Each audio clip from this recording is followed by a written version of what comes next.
Good morning, friends. On this day, it would be better to have a discussion on tolerance, as tolerance is essential not only in our day-to-day life but also in the practice of yoga. Especially in the present world, in the present age, this is the age of science. In this age of science, it has become more important, or the most important thing, as a result of revolutionary changes in transport and telecommunication.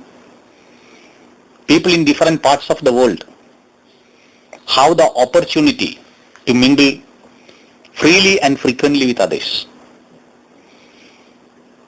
Today the world has become small. As a result of revolutionary changes in science and technology, the world has become small. And we have to live as the members of a single family.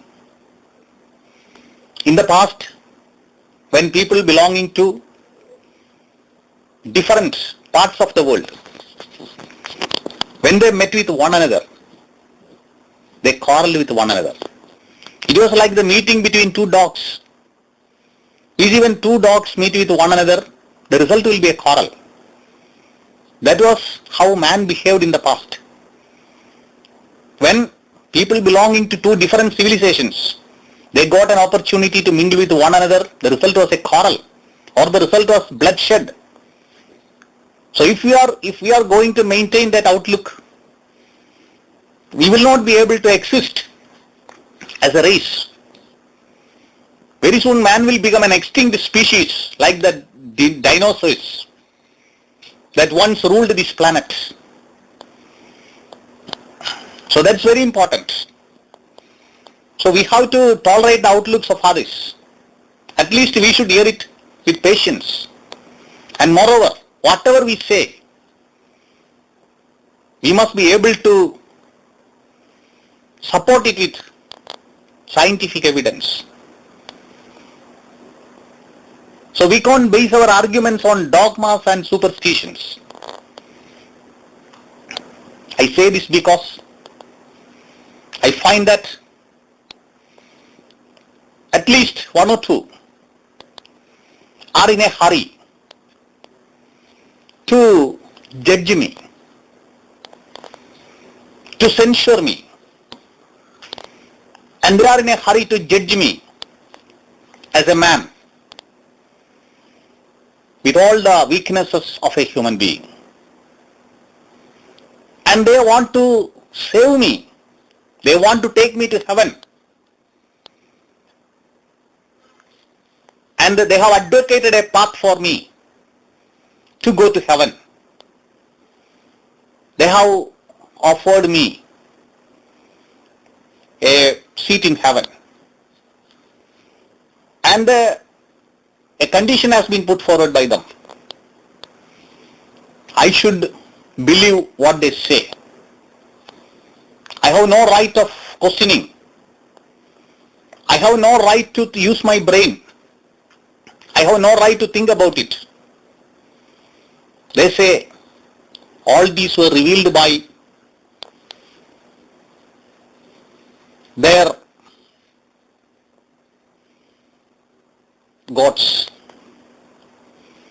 or all these were revealed to them. Not to them, all these were revealed to some other disciples of a particular guru or a particular man of nobility. It's true that men of eminence, men of nobility have come to this world. Whenever there was degeneration in society, whenever there was a moral degradation in society, men of greatness, men of eminence, we can't call them men because they were not having the feelings and emotions of human beings. We can call them noblemen or they were above the nobility of a man, of an ordinary man. They can be called the incarnation of God. Such men have come to our planet. But there was a condition. The arrival of such noblemen have taken place in times of moral degeneration or moral degradation. So that's the condition for the birth of such men or the arrival of such great men. Or we can say God. I call them gods, because they were above the feelings and emotions of an ordinary human being. But the most important thing that whatever happens in universe recurs. There is nothing in universe that doesn't recur. It's a scientific truth. It's not only a permanent truth but also a scientific truth. For example, whenever hydrogen combines with oxygen, water is formed. Whenever hydrogen combines with chlorine, hydrogen chloride is formed. So whenever there is moral degeneration, noble men are born to this world. They were born in a particular age, in a particular part of this world. Their teachings and preachings were suited to that particular period, to that particular part of the world. But centuries after that, without making any modifications, in the name of those teachings and preachings, many try to institutionalize their teachings and to preach it in an organized way. They don't allow any questions. They give importance to dogmas. The question is that suited to a scientific world?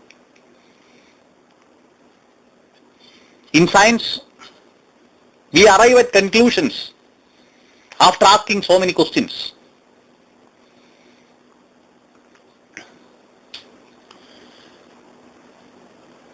And these men of eminence, the souls of these men of eminence, it is still in the universe. And if we are able to concentrate our minds through meditation, if we are able to fuse the mind and body and fuse it with the force in universe, those revelations will be revealed in the mind of each and every person. And we can be guided by those revelations.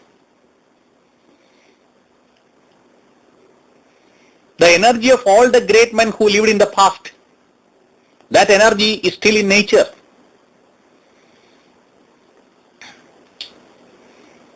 We can take the guidelines from them. But the only thing is that those guidelines can be attained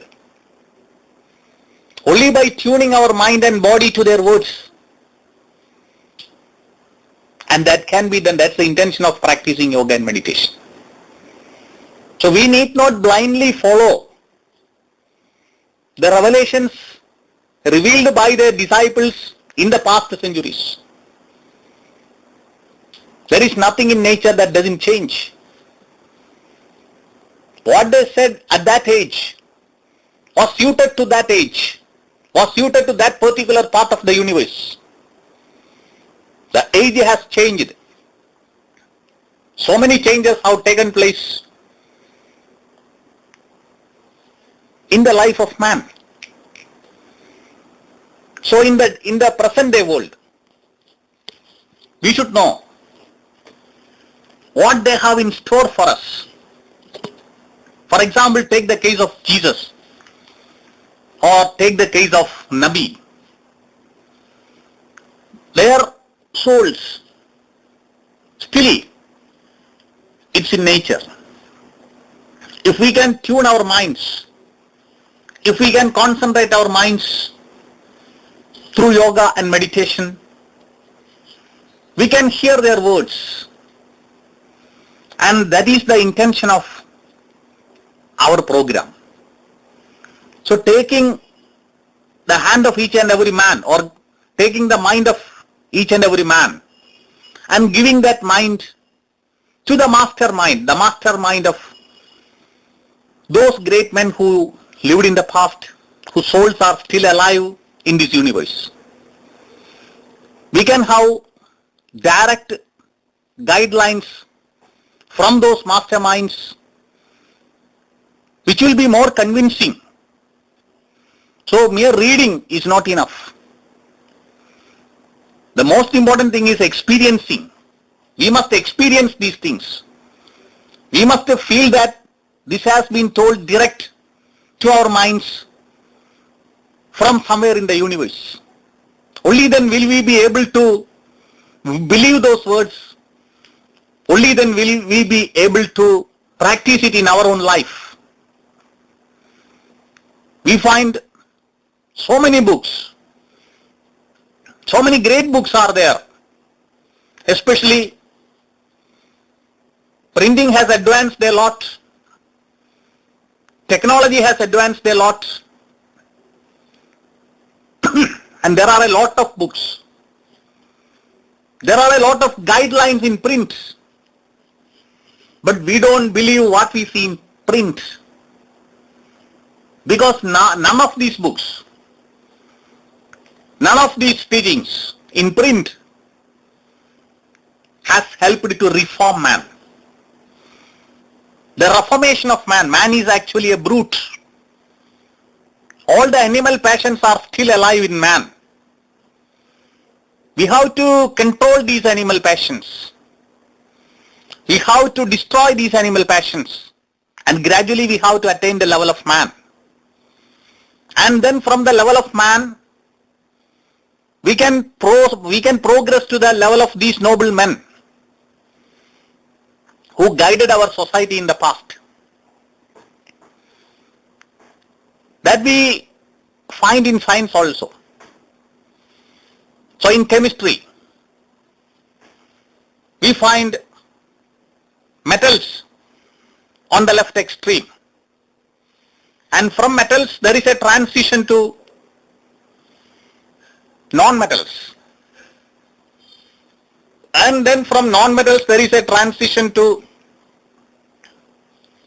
the noble elements or the noble gases. And this transmission, it can't be expected in a day or two. It will take its own time. It depends on the rate of grasping. How much we grasp, how much we experience these things. And to experience these things there is nothing other than meditation. So by experiencing these things, we can change gradually. The change is gradual. And the change will take different times in the case of different men. So I got a question, or somebody was trying to brand me as a bad man. And then he offered to save me, to save my soul. And then he offered to take me to heaven. We should keep in mind that no man is perfectly bad, or no man is completely good. Man is a mixture of good and evil. So through the spiritual discourses, what we can do is to promote the good qualities of man and to destroy the animal passions in man. I am also a human being, made of flesh and blood. I am also having all the weaknesses associated with the flesh and blood. But through my contact with spiritual men, I am proud to say that I have been able to overcome many of the weaknesses of human beings. And ahead of me, there is Swami Vidyananda, who came to Shivagiri Mutt, one of the famous monasteries in Kerala, well known throughout the world, during an early age of life. He gave up material life during an early age of life. He chose to lead the life of an ascetic, and he is there in front of me, a living example. And ahead of Swami Vidyananda, there is Sri Narayana Gurudev, the founder of Shivagiri Mutt in Kerala, India. He could perform all the miracles that a God alone could perform. He brought about a social change in Kerala. He put an end to untouchability in Kerala. So it's a chain. And we are inviting all others to be the links of this chain. Through spiritual discourses, through the practice of yoga and meditation, we can communicate with the minds of great men in the universe.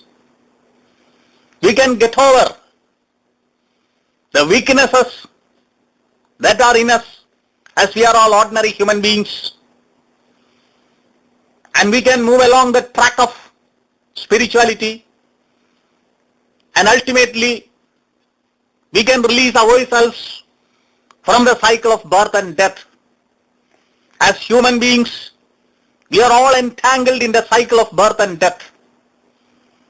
Birth is suffering, death is suffering, life is suffering. Everywhere we find misery, but we have a feeling that we will be able to enjoy in future. The miseries are only temporary. We will be able to lead a happy life in future, but that future never comes. Or the pleasures that we enjoy lead us to unhappiness, lead us to different types of illnesses, in short, different types of worries and curses. So in this context, what we need is liberation from the cycle of birth and death. As we have already seen, the body is made up of matter, and we all know, matter can neither be created nor be destroyed.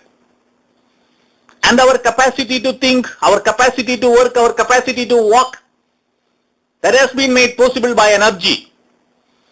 Energy also can neither be created nor be destroyed.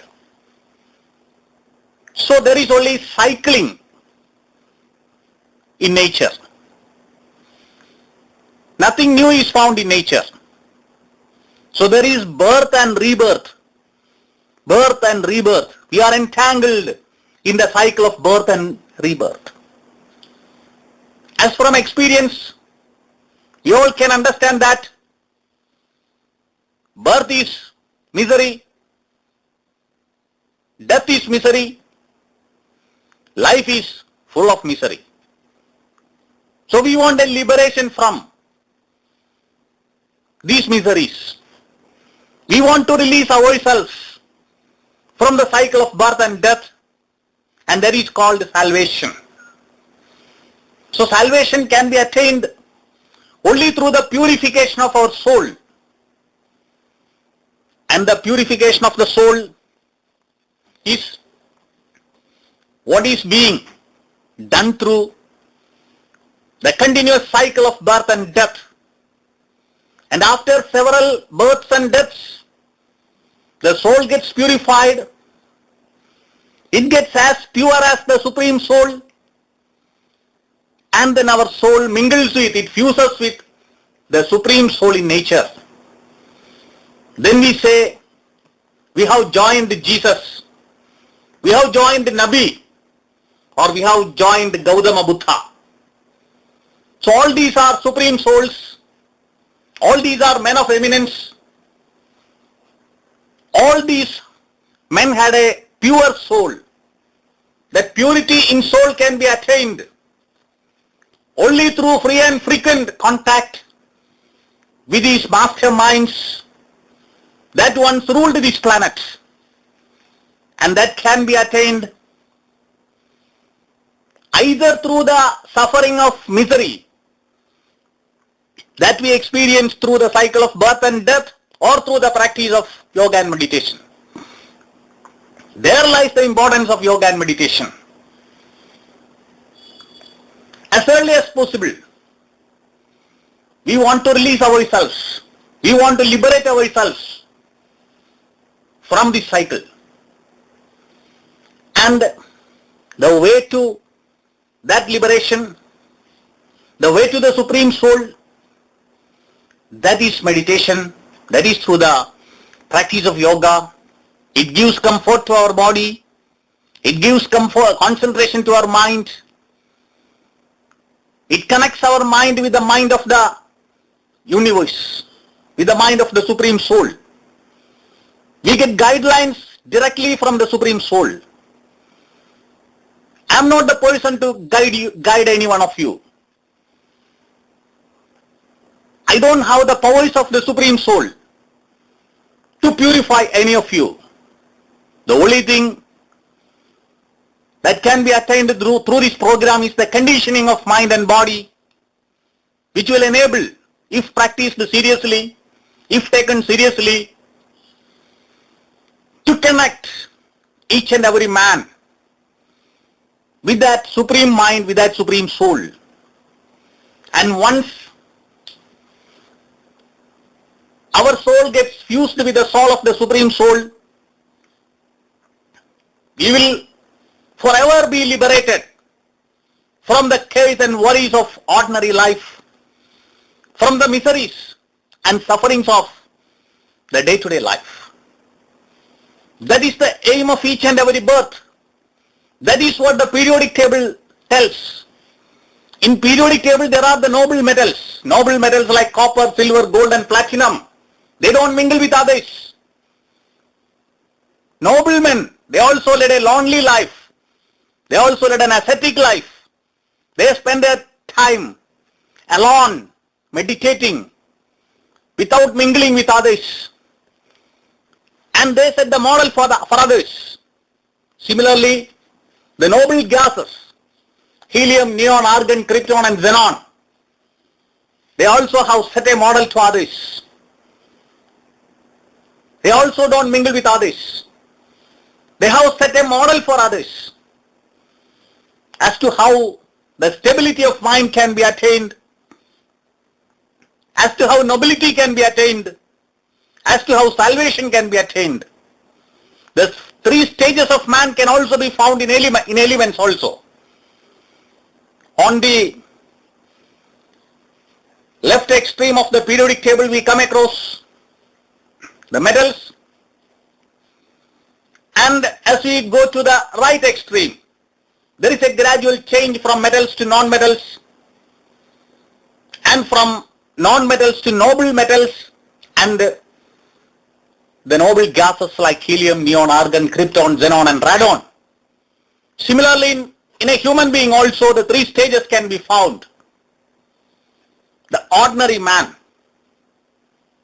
We can't call them men, the so-called men. There are so many with the form of a human being, but they exhibit the characters of an animal. Though they have the appearance of a human being, they have the behavior of a wild animal. That represents the metallic character, that animal character. And then the non-metals. From there, transition is needed to become a man. So many schools, so many educational institutions, so many books, so many religions to bring about this transition, the transition from a brute to man. And from so many noble men have come to this world to bring about a change in the animal passions of man, to convert him from the status of a brute to the status of a man. Man means reasoning power. Power of reasoning, that's the quality of a man. Thinking about one's own self, that is the quality of a man.